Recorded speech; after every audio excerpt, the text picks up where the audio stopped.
Bugün Üçparçalık haqida qissa nomli asardagi birinchi qahramon Guan Yunchang to'g'risida paranglashib baqaylik. Hamda bu Üçparçalık haqida qissa nomli asardagi boturlar so'zlansa, Guan Yun yoqtirdiganlarni aytdi nurg'un. Shuning uchun bugun Guan Yu to'g'risida bir tafsiliy to'xtalmoqchi. Film bir qadar uzun. Guan Yun yoqtirgan do'stlar meni Guanju qo'lib birdan yaxshi yurak bir o'tib davomini anglanglar. Guan Yu ismi Yunchang. Hamda bu Guan Yuning asli ismi Zhang Xing bo'lib, keyin Yunchangga o'zgartgan. Xodongning Shishan degan yerda tug'ilgan. Bu hamda hozirgi Shanxi o'lkasining Yunchang shahriga to'g'ri keldi. Hamda bu yerda Guan Yu Sharq Han sulolasining oxirgi davridagi bir mashhur sang'un Batur qahramon. Hamda bu yerda Guan Yu yosh vaqtida Batur, balki muhabbat g'azab nafratidan aniq shuning bilan bu yosh vaqtida o'z yurtida bir ish terib qo'yib, boshqalarni urib qo'yib, shuning bilan bu xun davosi qonmaydi deb qo'rqib bu yerdan qochib ketgan. Keyin ushaq tijorat bilan shug'ullandi. Purchoq setib turgan vaqtning o'zida bu yerga Zhang Fei, Liu Beilar bilan tunishib qolib, shuning bilan o'zining butun hayoti o'zgardi. Hamda bu uch og'ina shapto'liqqa qasam ichgandan keyin eng dastlab seriq yog'liqlar qo'zg'oloni bostirishga qatnashdi.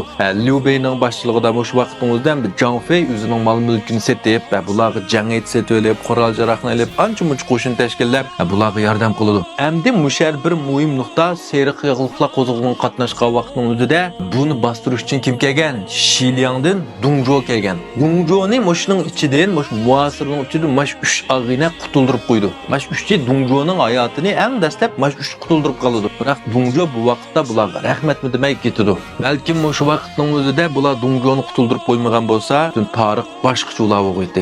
Endi bu yerda Guan Yu Liu Beiga agishib, nurg'un cho'ng-kichik janglarni qildi. Biroq izchil endi nom chiqmaydi o hisobda. Keyin bu yerda Yuan Shao boshchiligidagi 18 taram qo'shini Xulaoganda Dongzhou qarshi ko'tarilib chiqqan vaqtning o'zida Liu Beimi fursat keldi deb o'ylab, bu qo'shin qatnashdi.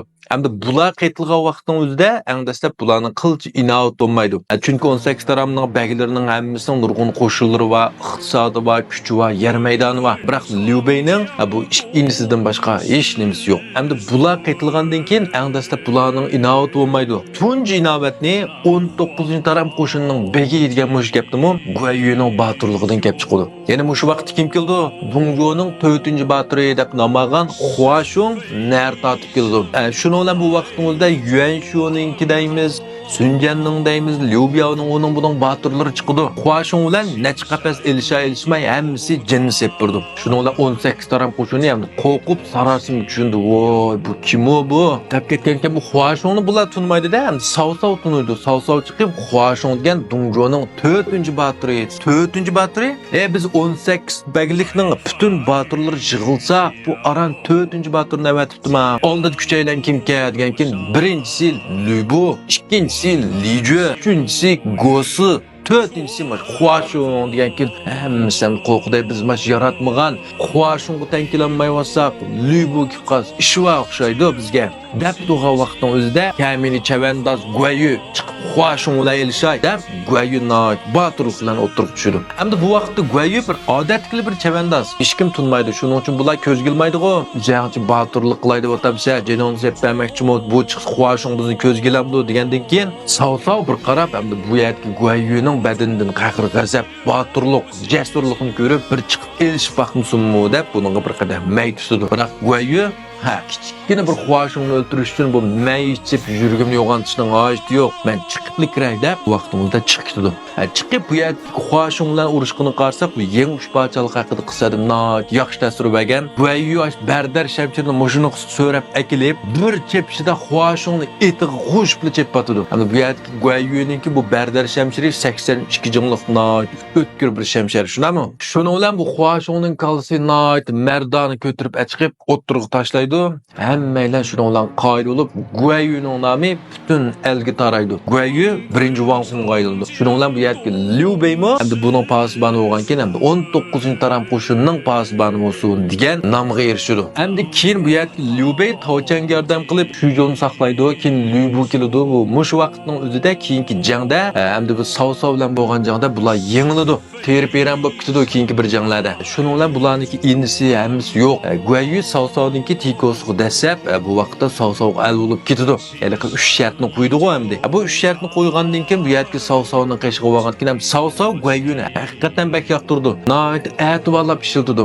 Buningga mal dunyo birdi, qiz jo'kan birdi, hatto Xanshou Houting darajasiga unvonni epirdi. Guayuning asl darajasi nima? Liu Beining qo'llasidagi bir sarkardati. Hisobda Guayu asli odatdagi bir yezbaza darajalik amaldoti. Saosov buni biroqla markaz darajalik bir amal qo'yibdi degan gap ma'lum. Hatto o'sha vaqtning o'zida Saosov Guayuga butun Jungo tarixi ko'rilib boqmagan eng chong maash ta'minotini bergan. Ya'ni Shangma Yiding Jin, Shama Yiding Yin deydi. Bu nima degan gap? Sana Guayu coaching asosan maash oldi. Attigini ishga keldi, barmoq bosdi 30 ming. Keşti işten tushib barmoq bosdi 20 ming. Butun Jungo tarixida faqat Guayular mana maash yeb baqqan. Hamda o'sha vaqtning o'zida Saosov nurg'un ishlarni qilib bu Guayuni ta'sirlantirib olmaydi. Eng oxirida bu o'yla nimani birdi? Lübuning chilanto'riq etini birdi. Hamda Guayu mash otni ko'ribsa rasmiy qo'shildi. Rasmiy qinqinib patmay qoldi. Biroq otni epilib deydi Saosovga. Rahmat bosh vazir. Navodi men og'amning nomini anglab qolsam, Liu Beining hayotligini bilib qolsam, bu ot bo'lgankin bir kundala qanchalik shiraq qo'yamiz baralig'idakman deydi. Saosovning tita tumriq tikdi demaga. Biroq uzoq o'tmayla Saosov aqlini topdi. Ya'ni qo'llatsizlikdagi nima deydi? Guayuni o'ltirildi desa, sizlar o'ltamanglar. Guayu botirliklar emas, sadoqatmanlik jihatimi masha tugan hammaga o'lgu olaydi ekan. Xosin mash Guayuda qila olaysa degankin hammasining zumon tutildi. Saosov deydi, Guayu hatto menga tig'i tanlagan taqdirdimi men uni o'ltamayman deb. Endi Guayu haqiqatan noit mardlik mash otlarni mash boylikni ep qo'yib, albatta tilli qisqa yurgan vaqtning o'zida Saosov bilan Yuanshao o'tirishga Guandu jang bo'ldi. Baymadagi muasirda Yuanshaoning eng qobil botirlari Yelyang Wenchular chiqib Saosovni oldin turib qo'ydi. Haqiqatan Yelyang Wenchularniki alam jihatli botirligi ayni vaqtga Lübuning qilishmaydi. Unda bo'lsa Guayuning mazmunining oxiri qilgan do'stlar, meni Guanju qo'yinglar. Film bak uzoq bo'lganligi uchun 2 ga bo'linib ketdi. Keyingi sonda mazmunning davomini anglaymiz.